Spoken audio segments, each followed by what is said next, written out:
এবার আসেন এই নির্বাচনের প্রেক্ষাপটে। নির্বাচনের প্রেক্ষাপট থেকে আমরা আমাদের মূল কথার দিকে চলে যাব। নির্বাচনের প্রেক্ষাপটে দেখেন যে বিএনপির সাথে জোট করেছিল একদল আলেম, আবার জামাতের সাথেও কিন্তু জোট করেছিল একদল আলেম। জামাতের সাথে ছাত্ররা জোট করেছে এনসিপি। কিন্তু দুঃখজনক হলেও সত্য, দেখেন যে বিএনপির সাথে যে সমস্ত আলেম ওলামা জোট করেছিল তারাও সেভাবে কেউ জয়লাভ করে আসতে পারেনি, এবং জামাতের সাথেও যারা জোট করেছিল তাদের মধ্যে আলেম হিসেবে সবচেয়ে পরিচিত মুখ ছিল মামুনুল হক সাহেবের, তিনিও সেভাবে জয়লাভ করে আসতে পারেননি।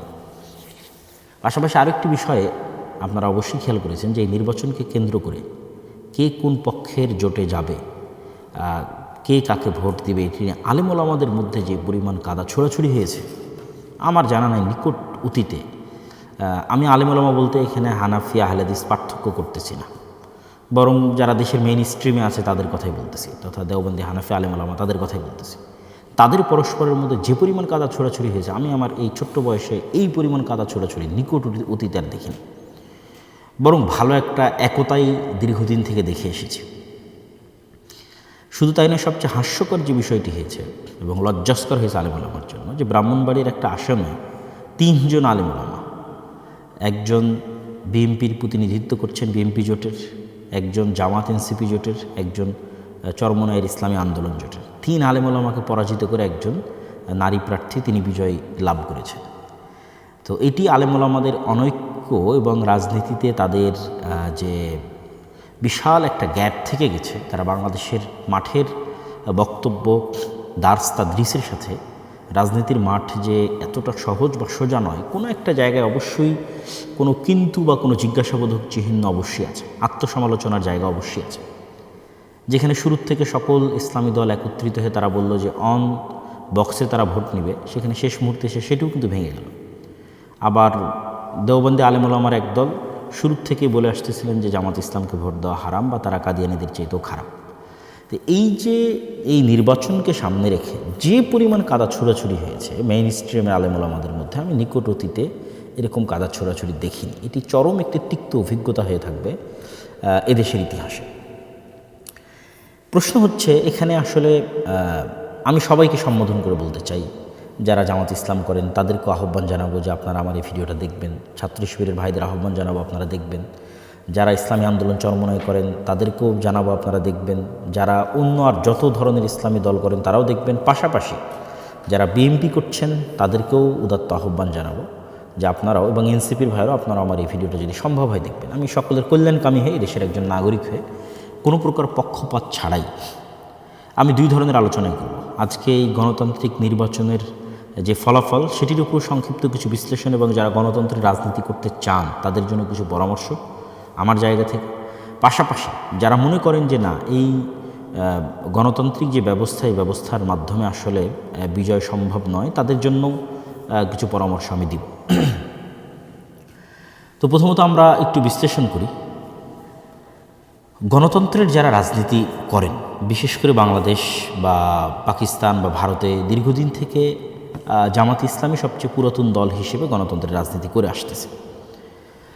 জামাত ইসলামের জন্য বা এই ধরনের যারা গণতন্ত্রের রাজনীতি করেন এরকম ইসলামপন্থী দলের জন্য বিজয় অর্জন এই গণতান্ত্রিক সিস্টেমে কোনো দিনই কেন সম্ভব নয়, কখনোই কোনো দিনই সম্ভব নয়। কেন? প্রথমত এখানে অলরেডি কয়েকটা বিষয়ের আপনারা আলোচনা করেছেন ফেসবুকে বিভিন্নভাবে, কিন্তু আমি 2-1টা পয়েন্ট বলে দিই। তো আপনি বলবেন যে না, আপনারা শুধু হতাশার কথাই বলেন, তাহলে কাজের কথাও বলবো। শুধু হতাশার কথা বলবো যে গণতন্ত্র হারাম শিরক, এই বলে আপনাকে নিরাশ করে দেবো সেটা না। যারা গণতন্ত্রের রাজনীতি করতে চান তাদের জন্য পরামর্শ বা কাজের কথা থাকবে ইনশাল্লাহ। তো প্রথমত কেন সম্ভব নয় 2টা পয়েন্টে আমি আলোচনা করতে চাই। 1 নম্বর হচ্ছে কাল্ট ফিগার। একজন ব্যক্তিকে ক্যারিশমাটিক লিডারশিপ মেনে তার অধীনে জোয়ার তৈরি করা। ক্যারিশমাটিক লিডারশিপ ছাড়া পৃথিবীতে শুধু গণতান্ত্রিক রাজনীতি নয়, কোনো বিপ্লবী কোনোদিন সাকসেসফুল হয়নি,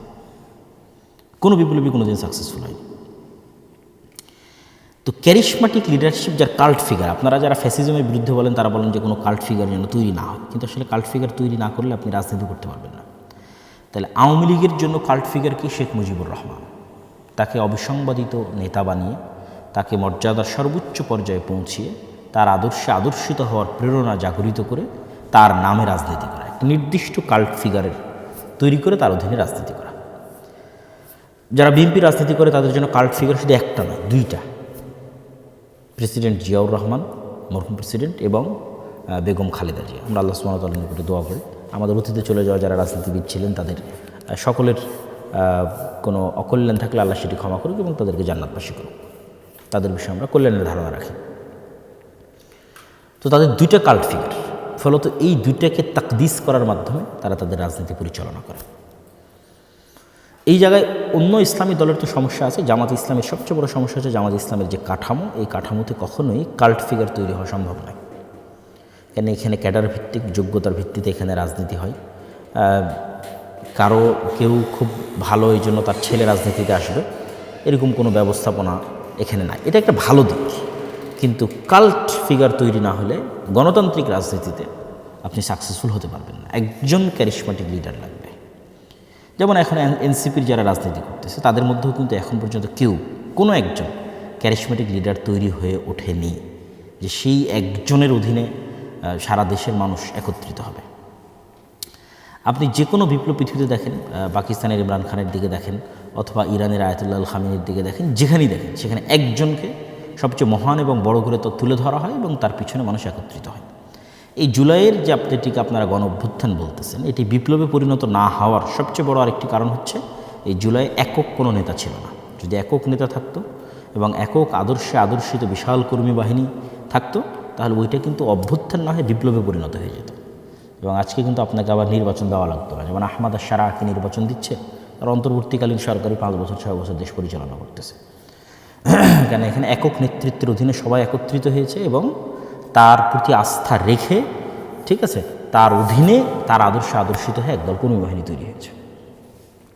তাহলে যারা ইসলামের নামে রাজনীতি করতেছেন তাদের তো কোনো কাল্ট ফিগার নাই, আবার তারা শত মত আর দলে বিভক্ত, কত ফতোয়া তার হিসাব নাই। এর কাছে ও বিভ্রান্ত, ওর কাছে ও ভ্রান্ত, ওর কাছে ও বেদাতি, ওর কাছে ও শিরক। এগুলোর মধ্যে অবশ্যই কিছু সত্যতা কিছু থাকবে না তা নয়, কিন্তু আমি সরাসরি আজকের আলোচনা কিন্তু আমি সরাসরি আপনাদের যে একজন ইসলামিক স্কলার সেই হিসেবে কিন্তু আলোচনা করতেছি না। আজকে বিশ্লেষণ করছি জাস্ট একজন গণতন্ত্রের রাজনীতির একজন কোর দেশের নাগরিক হিসেবে একটু বিশ্লেষণ করতেছি।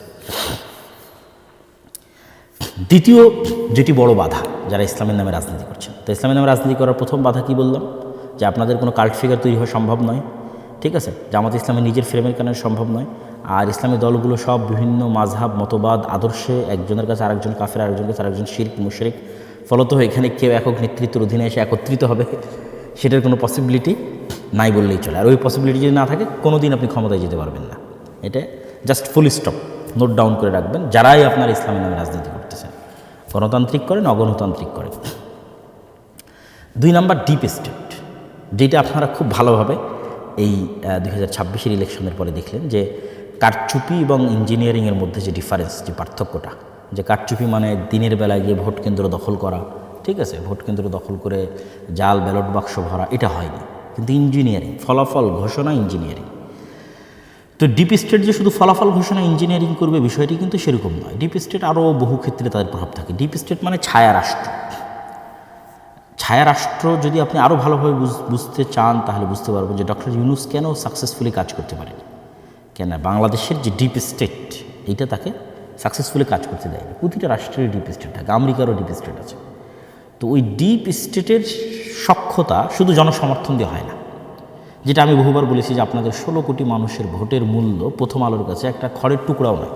এই কথাটা আপনারা আমার বহু বক্তব্য শুনেছেন। কেন বলেছি এটা? কেন প্রথম আলো হচ্ছে ডিপ স্টেটের পার্ট, ঠিক আছে। তো এই জিনিসটা আপনাকে বুঝতে হবে যে ডিপ স্টেট মানে আপনারা সব 16 কোটি মানুষ ভোট দিয়ে দিলেন আর ডিপ স্টেট পরিবর্তন হয়ে গেল, এটা কিন্তু না। ডিপ স্টেট মানে বহু বাইরের এমবেসি, তাদের সাথে যোগাযোগ, দেশের মধ্যেকার অসংখ্য প্রতিষ্ঠান যেমন আর্মি, সেনাবাহিনী, ঠিক আছে, এস্টাবলিশমেন্টের মধ্যে যারা আছে, বড় বড় ব্যবসায়ী, এর মধ্যে মাফিয়ারাও থাকে, ঠিক আছে। এক কথা স্থায়ীভাবে যারা দেশের স্টেক হোল্ডার, বড় বড় শক্তিশালী প্রতিষ্ঠান, মিডিয়া হতে পারে, তো তাদের যতক্ষণ আপনি আস্থা অর্জন না করতে পারবেন বহির্বিশ্বের সেনাবাহিনীর, দেশের অভ্যন্তরের শক্তিশালী প্রতিষ্ঠানের, ততক্ষণ 16 কোটি মানুষ ভোট দিলেও আপনি ক্ষমতা আসতে পারবেন না। এটা এটা গণতন্ত্রের নিয়ম, গণতন্ত্রের একটা সিস্টেম, আপনাকে আসতে দেওয়া হবে না। এই সিস্টেম, এই কাঠামো যতদিন থাকবে ততদিন এটাই ঘটবে। তাহলে আপনাকে আস্থা অর্জন করতে হবে তাদের। তো সেক্ষেত্রে এখন আপনি বলবেন যে ভাই আপনি তো শুধু হতাশ করেন গণতন্ত্রের বিষয়, তাহলে যারা গণতন্ত্রের রাজনীতি করতে চায় তাদের কি কোনো আশার জায়গা নাই? আছে। যারা গণতন্ত্রের রাজনীতি করতে যান তাদের জন্য আজকে আমি নিরেট একদম খালেস অন্তরে একটা পরামর্শ দিই, গণতন্ত্রের রাজনীতি করেন, ইসলামের নামে গণতন্ত্রের রাজনীতি করলে কোনো দিন সাকসেসফুল হতে পারবেন না। ইসলামকে শুধু দাওয়ার জায়গায় রাখেন, শুধু দাওয়াতের জায়গায় রাখেন, এবার রাজনীতি করেন। আপনি বলবেন তাহলে তো আপনি ইসলামকে রাজনীতি থেকে দূরে করে দেন। দূরে করতেছি না, আপনি তো মুসলমান। যারা বিএনপির জয়লাভ করলো তাদের মধ্যে কয়জন হিন্দু আছে? আপনি খুঁজে দেখেন, দেখি কয়জন হিন্দু আছে। জামাতের তো একজন হিন্দু ছিল। তাহলে বিএনপির যতজন বিজয় লাভ করলো তাদের 99% মুসলমান। শুধু কি মুসলমান, আমি এমন দু একজনকে চিনি যারা 5 ওয়াক্ত সালাত আদায় করে, 5 ওয়াক্ত সালাত জামাতের সাথে আদায় করে, মানে গণতন্ত্র বাদে অন্য আর সকল বিষয়ে সর্বোচ্চ বিশুদ্ধ আকিদা লালন করে। ঠিক আছে, এরকম অসংখ্য জনকে আমি চিনি যারা এই নির্বাচনে যারা জয়লাভ করে এসেছে বিএনপি থেকে। তাহলে আমি কি বলতেছি, আপনি গণতান্ত্রিক রাজনীতি করতে পারবেন, কিন্তু ইসলামের নামে রাজনীতি করে আপনি রাষ্ট্র ক্ষমতায় যেতে পারবেন না। তার 1 নম্বর পয়েন্ট আগে বলেছি, কেন আপনি কাল্ট ফিগার তৈরি করতে পারবেন না, সকল ইসলামপন্থীকে একত্রিত করতে পারবেন না। 2 নম্বর পয়েন্ট বলেছি, আপনি কখনো ডিপ স্টেটের আস্থা অর্জন করতে পারবেন না। ফলত ইসলামের নামে রাজনীতি করে, মানে গণতান্ত্রিক রাজনীতি করে আপনি কখনো ইসলামের নামে ক্ষমতায় যেতে পারবেন না, এটা ফুল স্টপ। তাহলে আপনি তো মুসলমান, আপনি রাজনীতি করতে পারেন। আপনি জাস্ট ইসলামের আদর্শকে নিজের মধ্যে ধারণ করার চেষ্টা করবেন। এই গণতান্ত্রিক সিস্টেমের মধ্যে থেকে যতটুকু রাষ্ট্রের উপকার করা যায়, যতটুকু ন্যায় এবং ইনসাফ প্রতিষ্ঠা করা যায়, ততটুকু প্রতিষ্ঠা করার জন্য চেষ্টা করবেন। সেই রাজনীতি আপনি করবেন। যেমন অনেকেই আওয়ামী লীগের তুলনায় বিএনপিকে ভালো মনে করতেন, যে তারা হয়তো ইসলাম পন্থাকে ধারণ করে, তথা একজন মুসলিম এর যে আদর্শ সেটিকে ধারণ করে তারা টুকটাক ধর্মীয় মূল্যবোধকে ধারণ করে তারা রাজনীতি করে। যে রাজনীতি আপনারা এরদোগানের দেখতেছেন, যেই রাজনীতি আপনারা ইমরান খানের দেখতেছেন, যেই রাজনীতি আপনারা মালয়েশিয়াতে দেখতেছেন, এগুলো পূর্ণাঙ্গ ইসলামী রাজনীতি নয়। তো এগুলোকে আপনি একটাকেও পূর্ণাঙ্গ ইসলামী রাজনীতি বলতে পারবেন না। এগুলো কি রাজনীতি? এগুলো হচ্ছে ইসলামী ভাবধারায় উজ্জীবিত হয়ে একদল মুসলমানের রাজনীতি। যে মুসলমান পূর্ণাঙ্গ মুমিন নয়, সে ফাসেক মুমিন হতে পারে, ঠিক আছে, তার অন্য কোনো ত্রুটি থাকতে পারে, কিন্তু সে সরাসরি ইসলাম বিরোধী বিদ্বেষী কোনো আইন হোক এটা সে চায় না। আপনাকে আরও ক্লিয়ার করি, মুসলিম লীগের রাজনীতি কী ছিল? মুসলিম লীগকে আলেম ওলামাদের দল ছিল নাকি? মুসলিম লীগের মিস্টার জিন্নার বিরুদ্ধে যে পরিমাণ আলেম ওলামা ফতোয়া দিয়েছে ওই সময় 46-47-এর সময়, যে পরিমাণ আলেম ওলামা ফতোয়া দিয়েছে, এই এখনও সে পরিমাণ আলেম ওলামা এই যারা ইসলামপন্থী নামে রাজনীতি তাদের নামে ফতোয়া দেয়নি। আপনি খুলে দেখেন, মুসলিম লীগের সব জেনারেল পড়ুয়া সাধারণ মুসলমান ছেলেমেয়ে ছিল। 2-1 আলেম ওলামা পরবর্তীতে যুক্ত হয়েছে। মিস্টার জিন্নার কথা বলা হবে, মিস্টার জিন্নাও আলেম না, আল্লামা ইকবালও আলেম না, এরা জেনারেল শিক্ষিত পড়ুয়া ছাত্র। এরা কী চাইছে? এরা চাইছে মুসলমানরা যেন স্বাধীন মতো বাস করতে পারে। কিন্তু ইসলামী রাষ্ট্র, পূর্ণাঙ্গ ইসলামী রাষ্ট্র কিন্তু তারা চায়নি, প্রতিষ্ঠিতও কিন্তু তারা করতে পারেনি। তারা কিছু মুসলমানরা যেন আলাদাভাবে স্বাধীনভাবে বসবাস করতে পারে। তো সেই রাজনীতিতে এখনও আছে, সেই রাজনীতি বাংলাদেশে এখনও আছে। এই যে জামাত ইসলামকে যারা, জামাত ইসলামের যে জোট, এই জোটকে যারা ভোট দিয়েছে, জামাত এনসিপির জোটকে, আপনি নিশ্চিত থাকেন এটা মুসলিম লীগের ভোট ব্যাংক। তথা 1947-এ যারা মুসলমানদের আলাদা দেশের জন্য ভোট দিয়েছিল, এরাই এই 2026-এ এসে বিভক্ত হয়ে কিছু বিএনপিকে ভোট দিয়েছে, কিছু জামাত এনসিপিকে ভোট দিয়েছে। এটা মুসলিম লীগেরই ভোট ব্যাংক। এবং শেখ মুজিবুর রহমান নিজেও কিন্তু মুসলিম লীগ করতেন, তারপর আওয়ামী মুসলিম লীগ। তো আপনাকে মাথায় রাখতে হবে কি, যে আপনি যদি বাংলাদেশে রাজনীতি করতে চান, আপনি ইসলামের নামে রাজনীতি করে, গণতান্ত্রিক ইসলামের নামে গণতান্ত্রিক রাজনীতি করে ক্ষমতায় আসতে পারবেন না। আপনাকে কিসের রাজনীতি করতে হবে? মুসলমানদের রাজনীতি করতে হবে। যে একজন মুসলমান, সে ইসলামের বিরুদ্ধে বিদ্বেষী কোনো কথাবার্তা বলবে না, সেই সিস্টেমকে, গণতন্ত্রের এই কুফরি সিস্টেমকে মেনে নিয়েই এর মধ্যে টুকটাক ভালো মানুষকে নিয়ে আসার জন্য চেষ্টা করবে, সেই রাজনীতি করবে। তা বলবেন তাহলে এই রাজনীতি কারা করবে? দেখেন, আমি যে তত্ত্বের কথা বলতেছি, এই তত্ত্ব যে সঠিক তত্ত্ব তার প্রমাণ ভারতই আছে। ভারতের আরএসএস, শিবসেনা, বাজরাং দল, ঠিক আছে, এরা কিন্তু নিজেরা যেহেতু কট্টর উগ্র হিন্দুত্ববাদী বিশ্বাসী, ফলত তারা জানে যে কট্টর উগ্র হিন্দুত্ববাদ দিয়ে মানুষের ভোট নিয়ে তারা বিজয় অর্জন করে ক্ষমতায় আসতে পারবে না।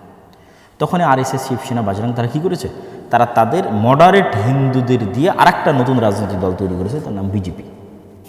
বিজেপি একটা রাজনৈতিক দল, এইটা সরাসরি উগ্র হিন্দুত্ববাদ তার মেইন মতাদর্শের মধ্যে আছে, লিখিতভাবে এরকম নয়, বরং তারা আরএসএস কর্তৃক নিয়ন্ত্রিত হয়। আরএসএস কট্টর উগ্রবাদ, তারা বাজরং দল, শিবসেনা কর্তৃক নিযুক্ত, তারা কট্টর উগ্রবাদ। কিন্তু বিজেপি তারা সাধারণ হিন্দু, খুব যে হিন্দু ধর্মকে খুব ভালোভাবে মেনে চলে, খুব আল্লাহ মানে তাদের হিন্দু ধর্মের দিক থেকে খুব হিন্দু ধর্ম মেনে চলে এরকম কিন্তু সতী সাধু এরকম কিন্তু নয়।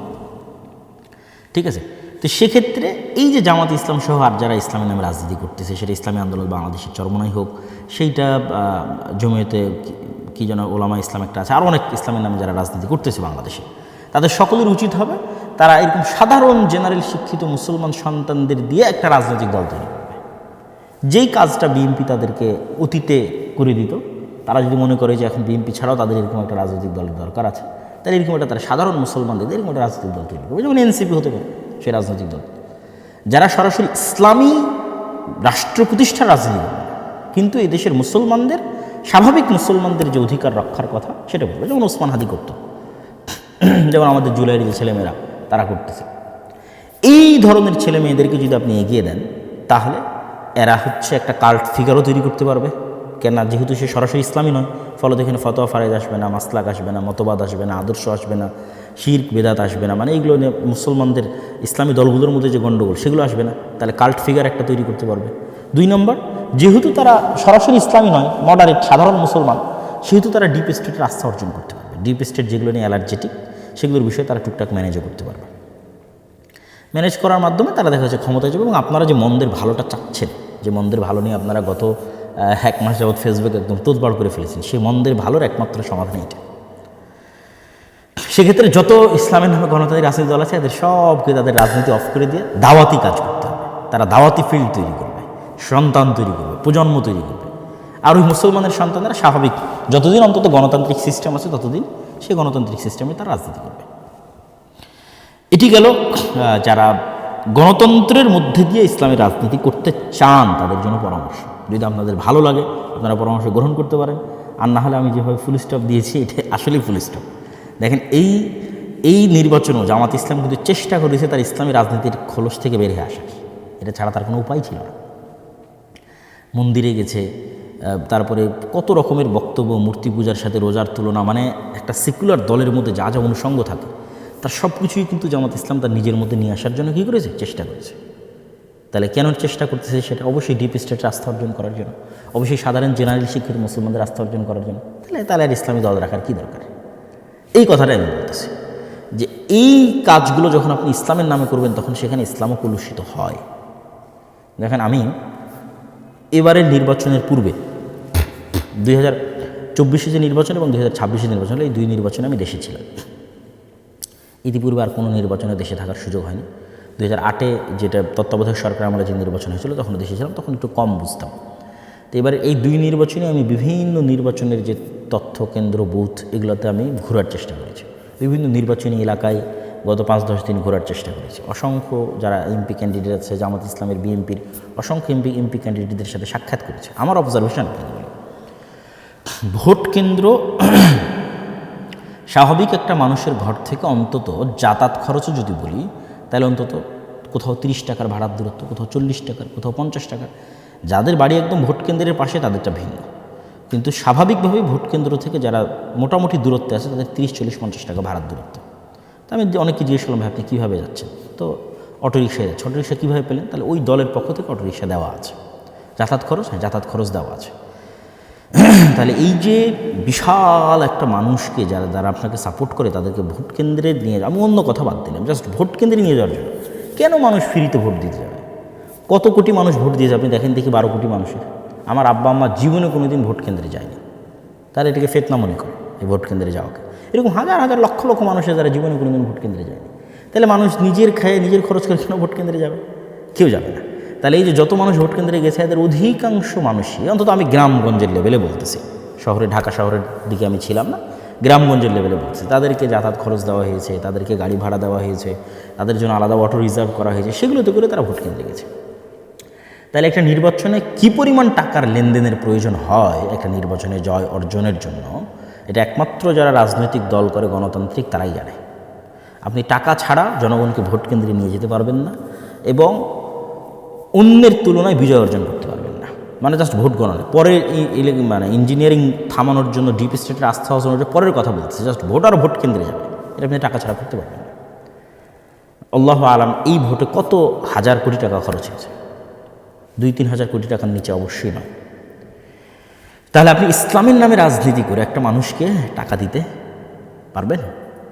পারবেন না। যদি দেন তাহলে তো আপনার ইসলামী যে আদর্শের কথা বলছেন সত্য ন্যায় সেটা তো থাকলো না, তাই না?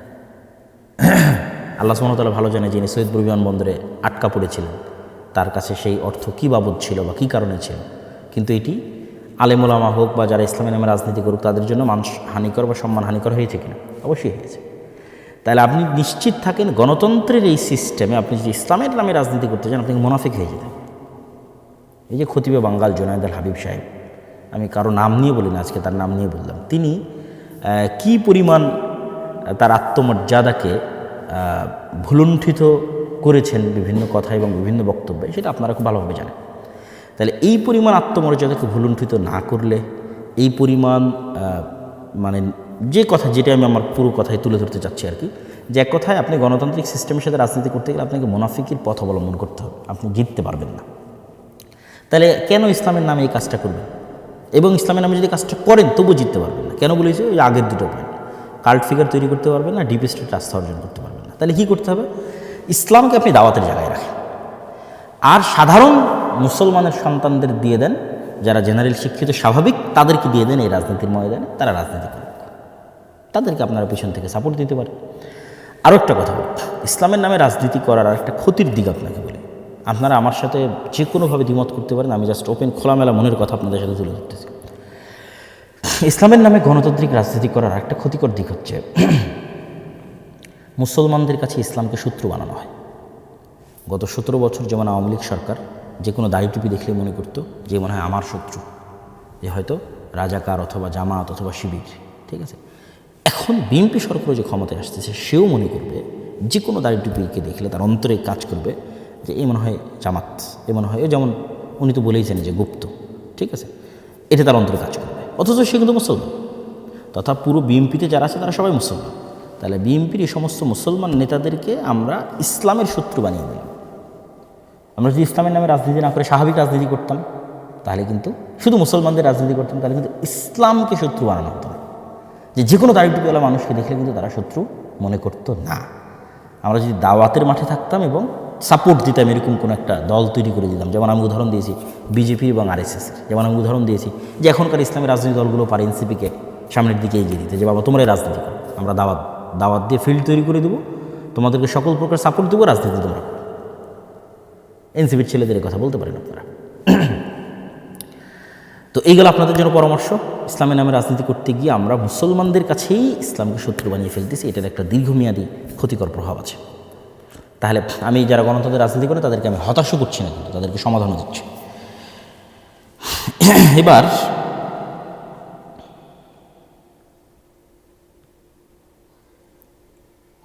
এবার যারা গণতন্ত্রের এই রাজনীতিকে পছন্দ করেন না, যেমন তার মধ্যে আমিও একজন, আমিও আমার বহু বক্তব্যে এই গণতান্ত্রিক সিস্টেমের কথা বহুবার তুলে ধরেছি, যেটির মধ্যে দিয়ে ইসলাম প্রতিষ্ঠা করা সম্ভব নয়। আজকে তো আরও বিস্তারিত ব্যাখ্যাসহ আপনাদের কাছে তুলে ধরলাম, এত খোলামেলা আলোচনা আমি অতীতে কখনো করিনি। বিএনপির ভাইদের জন্য আমার কিছু নাসিহা আছে, এবং যারা গণতন্ত্রের বাইরে গিয়ে ইসলাম প্রতিষ্ঠা করতে চান তাদের জন্য নাসিহা আছে। তো যেহেতু এতক্ষণ একটু সরাসরি একদম পলিটিক্যাল আলোচনা করছি, আমি যেন বিএনপির ভাইদের জন্য নাসিহাতে আমার বক্তব্য শেষ করি। আমি মনে করি যে বিএনপির ভাইরাও তারাও মুসলমান, এবং তাদের সাথে আমাদের আন্তরিক হওয়া উচিত। তাদের সাথে আমাদের, যারা ইসলামের নামে রাজনীতি করছেন, যারা মুসলমানদের রাজনীতি করছেন, তাদের শত্রুতাপূর্ণ যে মনোভাব, এইটা দিন শেষে আমাদের ইসলামকে ক্ষতিগ্রস্ত করবে। তাহলে কী করা উচিত? সৎ উপদেশ এবং দোয়া। এই কথা আমরা আগেও বলেছি এবং এখনও বলছি। এবং এই সৎ উপদেশ এবং দোয়ার জায়গা থেকে বিএনপির যারা দায়িত্বশীল, যারা নেতৃস্থানীয় আছেন, তারেক রহমান সাহেবের সাথে আমার যখন দেখা হয়েছিল তখনও আমি তার কাছে এই কথাগুলো তুলে ধরেছিলাম। আজকেও আমি একটি কথা বলে বিএনপির ভাইদের শেষ করব, তাদের প্রতি নাসিহা, সেটি হচ্ছে বিভাজনের রাজনীতি না করা। গণতন্ত্রের রাজনীতির একটা বড় অনুষঙ্গ হচ্ছে বিভাজনের রাজনীতি। আর বাংলাদেশের, ভারতের রাজনৈতিক বয়ান হচ্ছে মুক্তিযোদ্ধা বনাম রাজাকার। অবশ্যই 47 যেমন আমাদের ইতিহাসের অন্যতম গুরুত্বপূর্ণ অংশ, 71 আমাদের ইতিহাসের অন্যতম গুরুত্বপূর্ণ অংশ, 24 আমাদের ইতিহাসের অন্যতম গুরুত্বপূর্ণ অংশ, কিন্তু এটিকে বেস বানিয়ে কারোর সাথে চিরন্তনভাবে শত্রুতা তৈরি করে রাখা দেশেরই নাগরিকদের একটা অংশকে বৈষম্যের শিকার করা, এটা দেশকে ধ্বংস করে দেয়। তো অন্তত অতীতের সরকার যে ভুলগুলো করেছে, আপনারা সেই ভুলগুলো যদি না করেন, আপনারা যদি দেশের মধ্যে বিভাজনের রাজনীতি তৈরি না করেন, উদারতা দেখান, আশা করি যে আল্লাহ সুবহানাহু ওয়া তাআলা আপনাদের শাসনে কল্যাণ দিতে পারে। জুলম না হলে, বিভাজনের রাজনীতি তৈরি না হলে আল্লাহ সুবহানাহু ওয়া তাআলা এটির মধ্যে বরকত দিতে পারে। তো এই ছোট্ট আপনাদের জন্য পরামর্শ যে যারা আপনারা বিজয়ী হয়েছেন তারা অবশ্যই পরাজিতদের প্রতি ইনসাফ করবেন। যেটা ওসমান হাদিও বলতো যে আমি আমার শত্রুর সাথেও ইনসাফ করতে চাই। তাহলেই দেখবেন একটি উন্নত মানের চমৎকার একটি ইনসাফের বাংলাদেশ আমরা তৈরি করতে পারছি। এই আশা আমরা আপনাদের কাছে রাখি এবং আমাদের এই কল্যাণকামিতাও থাকবে। আলহামদুলিল্লাহ, আমরা ব্যক্তিগতভাবে আমরা কখনো না কোনো রাজনৈতিক দলের পক্ষে অবস্থান নিয়েছি, না কোনো রাজনৈতিক দলের বিপক্ষে অবস্থান নিয়েছি। আমরা সব সময় যেটা কোরআন এবং হাদিসের আলোকে সত্য এবং সঠিক মনে হয়েছে আমাদের কাছে, সেটি নাসিহা হিসেবে, তত্ত্ব হিসেবে, উপদেশ হিসেবে দেশ ও জাতির কাছে তুলে ধরেছি এবং আমরা আমাদের জায়গায় কোরআন এবং হাদিস অনুযায়ী যেটি খেদমত করার প্রয়োজন মনে করেছি, আল্লাহ সুবহানাহু ওয়া তাআলার সন্তুষ্টির জন্য সেই খেদমত করছি এবং করে যাচ্ছি। এবার সর্বশেষ পয়েন্ট, যারা গণতন্ত্রের বাইরে গিয়ে ইসলামের বিজয় দেখতে চান, আপনাদের কাজ কী? আপনাদের সবচেয়ে বড় কাজ, এটা আমি আমার বহু বক্তব্যে বলেছি এবং আজকেও বলছি, আমার এই কথা কখনো চেঞ্জ হবে না, যে ইমান বিল গায়েবে ইয়াকিন, পরকালে চরম লেভেলের আস্থা এবং বিশ্বাস, ন্যায়পরায়ণতার চর্চা ছোটোবেলা থেকেই, একদম ঘর থেকেই, সমাজ এবং পরিবার থেকেই ন্যায়পরায়ণতার চর্চা তৈরি করা এবং শুরু করা। এবং 3 নাম্বার, শক্তিশালী প্রতিষ্ঠান। যেমন এই যে নির্বাচনের সময় দেখি যে যারা জামাত এনসিপি জোটে ছিল তাদের কি হাহাকার, যে তাদের কোনো পত্রিকা নাই, তাদের কোনো নিউজ চ্যানেল নাই, তাদের কোনো নিউজ পেপার নাই, ঠিক আছে, জাস্ট ফেসবুকে কয়েকটা হাতে গোনা পেজ। তাহলে শক্তিশালী প্রতিষ্ঠানের কিন্তু অভাব আছে। তো ওসমান হাদি বলতো যে জীবন দেওয়া অনেক সহজ, কিন্তু বাস্তবে কোনো কিছু করা এটা কঠিন। আমাদের করার লোক লাগবে, জ্ঞান অর্জনের লোক লাগবে, প্রজন্ম তৈরি করার লোক লাগবে। আর যারা গণতন্ত্রের বাইরে গিয়ে ইসলাম প্রতিষ্ঠা করতে চান তাদের জন্য আমার কথা হচ্ছে, কোনো কিছুর পরিপূর্ণ ধ্বংস ছাড়া কোনো কিছুর পরিপূর্ণ উত্থান হয় না। আমি বিল্ডিংটা রেখে দিয়ে এখানে আর একটা নতুন বিল্ডিং যেটা এর সাথে যায় না, নতুন ভিন্ন ডিজাইন কেমনে বানাবো বলেন? আমি এই বিল্ডিংয়ের ডিজাইন রেখে এখানে প্লাস্টার করতে পারি। এখানে যদি সম্পূর্ণ ভিন্ন ডিজাইনের একটা বিল্ডিং বানাতে চাই তাহলে আগের ডিজাইনটা ভেঙে ফেলতে হবে, কিছু করার নেই। তাহলে গণতন্ত্রের পূর্ণাঙ্গ পতন ছাড়া আপনারা যারা পূর্ণাঙ্গ ইসলাম চান আপনাদের এটা সম্ভব নয়। এই জন্য আমি বলেছি যে 36শে জুলাই গণতন্ত্রের পতন ঠেকানো হয়েছে। এটা আমাদের কাছে মনে হয়েছে শেখ হাসিনার পতন, জি না, শেখ হাসিনার পতন না, শেখ হাসিনাকে সরিয়ে ফেলার মাধ্যমে গণতন্ত্রের পতন ঠেকানো হয়েছে। কেন, তখন যদি শেখ হাসিনা থাকতো এবং আর্মি যদি অস্ত্র উঠাতো তাহলে ওই দিন গণতন্ত্র ডেড বডি হয়ে যেত, অলরেডি আইসিইউতে ছিল, পরিপূর্ণরূপে মারা যেত। বাংলাদেশে একটা গৃহযুদ্ধ তৈরি হতো, সেই গৃহযুদ্ধের পরে আপনি দেখতেন যেখানে পূর্ণাঙ্গ ইসলাম প্রতিষ্ঠা হয়েছে। তো পূর্ণাঙ্গ পতন ছাড়া পূর্ণাঙ্গ উত্থান হয়। তখন তা আপনি বলবেন যে তাহলে কি আমরা নিজে থেকে পূর্ণাঙ্গ পতন করব? জি না, ইসলামে সবসময় মানুষের যান, জীবন এবং মালের নিরাপত্তা সর্বাগ্রে। এটির উপরে ইসলামে কিছুই নেই, মানুষের জীবনের চাইতে আর কিছু নাই উপরে। তাহলে মানুষের যান, জীবন এবং মালের নিরাপত্তার জন্য আপনাকে আপনার যে কাজটা, আপনার জায়গার যে কাজটা সেটা করে যেতে। আপনার জায়গার কাজ কি? ইমান বিল গায়বে ইয়াকিন তৈরি করা, পরকালে আস্থা তৈরি করা, ন্যায়পরায়ণতার চর্চা একদম ঘর থেকে শুরু করা, বোনকে সম্পত্তি ঠিকভাবে দিচ্ছেন কিনা, আশেপাশে কেউ অন্যায় করলে প্রতিবাদ করা। আমরা তো প্রতিবাদ করি না, আমরা আমর বিল মারুফ আর নাহি আনিল মুনকার করি না। আমর বিল মারুফ আর নাহি আনিল মুনকারের চর্চা বাড়ানো, একদম গ্রামগঞ্জ লেভেল থেকে আমর বিল মারুফ আর নাহি আনিল মুনকারের চর্চা বাড়ানো এবং শক্তিশালী প্রতিষ্ঠান তৈরি করা। আর অপেক্ষায় থাকা যে কবে এই গণতন্ত্রের কাঠামোর পতন ঘটবে। আমি আমার বহু বক্তব্য বলেছি, যেহেতু গণতন্ত্র পূর্ণাঙ্গ ন্যায় বিচার দিতে পারবে না, সেহেতু গণতন্ত্রের একদিন পতন হবে। এটা আপনাকে পতন করতে হবে, এটা বাই ডিফল্ট, বাই নেচার পতন হবে। কেননা সে ইনসাফ দিতে পারবে না, তার কাঠামোর মধ্যে নাই যে সে ইনসাফ দেবে। ফলত যেহেতু সে ইনসাফ দিবে না, মাজলুম তো জুলমের বিরুদ্ধে আওয়াজ উঠাবে। তখন এরকম 36শে জুলাই এমনি আবার 15-20 বছর পর আপনি দেখবেন যে আবার হচ্ছে 34শে জুলাই। 30 বছর পর আপনি আবার দেখবেন যদি হায়াতে বেঁচে থাকেন যেরকম 36শে জুলাই হচ্ছে। কেন, এই কাঠামো আপনাকে ন্যায় বিচার দিতে পারবে না। এই কাঠামো ন্যায় বিচার না দিতে পারলে জুলুম হবে। জুলুম হলে কী হলে মানুষ জুলুমের বিরুদ্ধে আওয়াজ উঠাবে, জুলুমের বিরুদ্ধে আওয়াজ উঠালে আবার কী হবে, আবার এরকম 36শে জুলাই হবে। কিন্তু এই রকম পরবর্তী 36শে জুলাই যেন আপনার একটা কাল্ট ফিগার থাকে, একক নেতা থাকে, যার অধীনে সবাই কর্মী হিসেবে, যার অধীনে তারা একত্রিত। তাহলে তখন কি হবে? তখন আপনি পূর্ণাঙ্গ বিপ্লব প্রতিষ্ঠা করে ফেলতে পারবেন, আদারওয়াইজ পারবেন না। তাহলে সেক্ষেত্রে আমি কী বললাম যে গণতন্ত্রের যে পূর্ণাঙ্গ পতন এটা আল্লাহর পক্ষ থেকে হবে, এমনি হবে। কীভাবে হবে এটা আল্লাহ সুবহানাহু ওয়া তাআলা ভালো জানেন। যেমন ধরেন আমেরিকার যে বিশাল সাম্রাজ্য, আল্লাহ সুবহানাহু ওয়া তাআলা বলেছেন যে আল্লাহ সুবহানাহু ওয়া তাআলা যদি একদল মানুষকে তার একদল মানুষের পতন না করাতেন, আল্লাহ দাফাল্লাহ নাস বা'দাহুম বিবা'দ, তাহলে পৃথিবীতে জুলুমের কারণে মানুষ অস্থির হতো। আজকেও যদি ফেরাউন জীবিত থাকতো কী হতো বলেন তো? আপনি বলেন যে 5000 বছর হয়ে গেছে, ফেরাউন এখনও জীবিত আছে, তাহলে আজকে আমাদের অবস্থা কী হতো? এটা আল্লাহ করেননি, ফেরাউনকে আল্লাহ ধ্বংস করে দিয়েছে মানুষকে বাঁচানোর জন্য। তো এইরকম সুপার পাওয়ার আজকে আমেরিকা আছে, তার আগে সুপার পাওয়ার রাশিয়া ছিল, তার আগে আর কেউ ছিল, ইংল্যান্ড সুপার পাওয়ার ছিল, ইংল্যান্ড চলে গেছে, রাশিয়া চলে গেছে, আমেরিকা চলে গেছে, আমেরিকাও যাবে একদিন। তাহলে এরকম সুপার পাওয়ারের পতন হবে। যখন দেখবেন যে আমেরিকার সুপার পাওয়ারের পতন হচ্ছে, কীভাবে হবে এটা আল্লাহ সুবহানাহু ওয়া তাআলা জানেন। কে জানতো রাশিয়া ইউক্রেন যুদ্ধ এত দীর্ঘায়িত হবে? কে জানতো? কেউ জানতো না। এই রাশিয়া ইউক্রেন যুদ্ধ এত দীর্ঘায়িত হওয়ার কারণেই তো সিরিয়াতে আহমদ আশ-শারা বিজয়ী হয়েছে। এই রাশিয়া ইউক্রেন এত যুদ্ধ দীর্ঘায়িত হওয়ার কারণেই তো আফগানিস্তানে তালেবানরা ক্ষমতা আসতে পেরেছে। যদি এই রাশিয়া ইউক্রেন যুদ্ধ না হতো এরা জীবনও পারত না, বুঝলেন? এটা আল্লাহর পক্ষ থেকে হয়। তো এরকম কোনো এক ছোট্ট অজুহাতে দেখবেন এই যে অ্যাপস্টেইন ফাইল, যেটা আমি তো বলি যে এটা আমেরিকার অধঃপতনের শুরু। আল্লাহ বড় বড় পরাজয়গুলো দেন ছোট্ট ছোট্ট জিনিস দিয়ে, অতি ছোট্ট। আপনি বুঝবেন না যে কোন ক্ষুদ্র জিনিস থেকে পরাজয় শুরু। আমেরিকার অধঃপতন মানেই তো গণতন্ত্রের অধঃপতন ভাই। আজকে আমেরিকার পতন হবে, কালকে সব জায়গাতে গণতন্ত্র গায়েব হয়ে যাবে, এটাই নিয়ম। যে যে আদর্শের ধারক ও বাহক, তার পতনের সাথে সাথে সে আদর্শ গায়েব হয়ে যায়। তাহলে আপনাকে কী করতে হবে? আপনাকে প্রস্তুতি নিতে হবে, ওই দিন আসার অপেক্ষায় থাকতে হবে। আপনার প্রস্তুতি হবে ঈমান বিল গায়ব ইয়াকিন, আপনার প্রস্তুতি হবে পরকালে আস্থা, আপনার প্রস্তুতি হবে ন্যায়পরায়ণতার চর্চা। কেন? ন্যায়পরায়ণতার চর্চার মাধ্যমে নেতা তৈরি হয়, আদারওয়াইজ নেতা তৈরি হয় না। ন্যায়পরায়ণতার চর্চা যদি আমি না করি, ধরেন আমি যদি না করি, আমিও নেতা না।